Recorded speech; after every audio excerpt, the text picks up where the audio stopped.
A large-scale investigation by Proact revealed that the Russian elite is, in fact, far from participating in the war against Ukraine, contrary to the Kremlin dictator's claims. Of more than 1,000 people connected to the government and big business, only 1% have relatives who actually served at the front.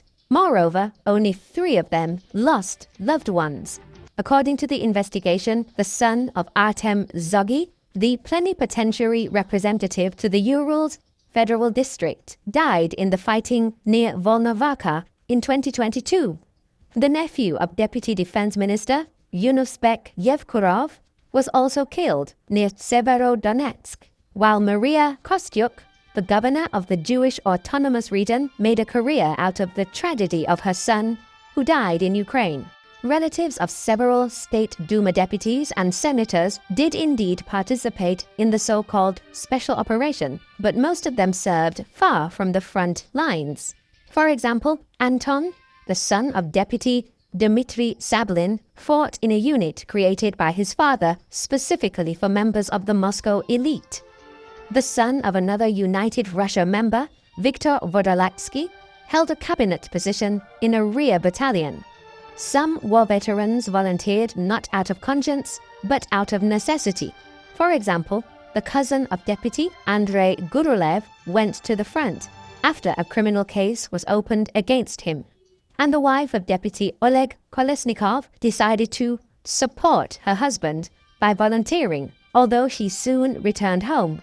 Even in the Federation Council, there were only 2 senators with relatives who had participated in the war, Suleiman Geremeyev and Artem Malashchenkov, but even in their cases, we are talking more about demonstrative steps. The investigation places particular emphasis on the hypocrisy of Kremlin propaganda. Vladimir Putin has repeatedly claimed that veterans of the Central Military District are the true elite who can be trusted with Russia's future. But the facts show that neither Putin himself nor his entourage are willing to pay with the blood of their children for the war unleashed by the Kremlin. In reality, ordinary soldiers from the provinces are dying for the interests of Russian oligarchs, while many children and relatives of officials continue to live abroad and conduct business in Europe. Putin's elite prefers to watch the war from afar, while the country's population is dwindling due to criminal policies. In this context, Putin's lies about the Russian elite are met with discontent among ordinary Russians. It is expected that this situation will increase the level of protests against the government in the country.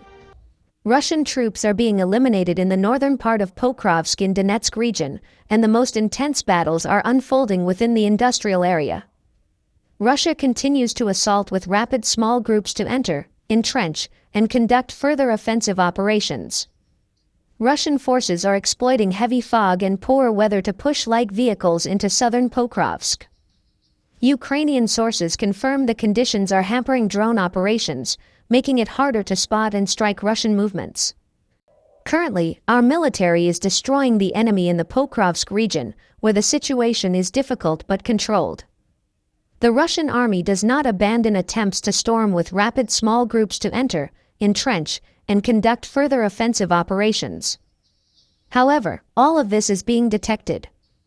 Of course, there are difficult situations caused by certain weather conditions when the enemy can break through in fog or rain, but we detect and destroy them.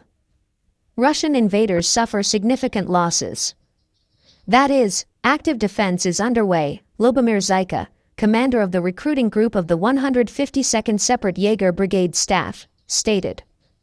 The press service of the 7th Rapid Response Corps of Ukraine's Air Assault Forces reported this, providing an update on the situation in Pokrovsk and Myrnohrad.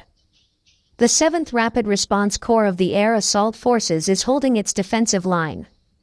Over the past week, Ukrainian troops eliminated 236 Russian soldiers and wounded 136 others.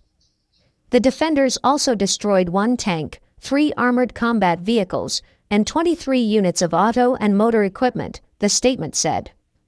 According to the Air Assault Forces, Russian forces continue to intensify assaults on Ukrainian positions within the Pokrovsk agglomeration.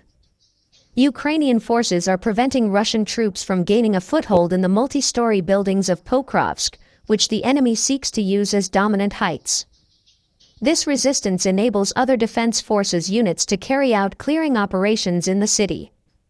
Russian troops are being eliminated in the northern part of Pokrovsk. The fiercest battles are taking place in the industrial zone.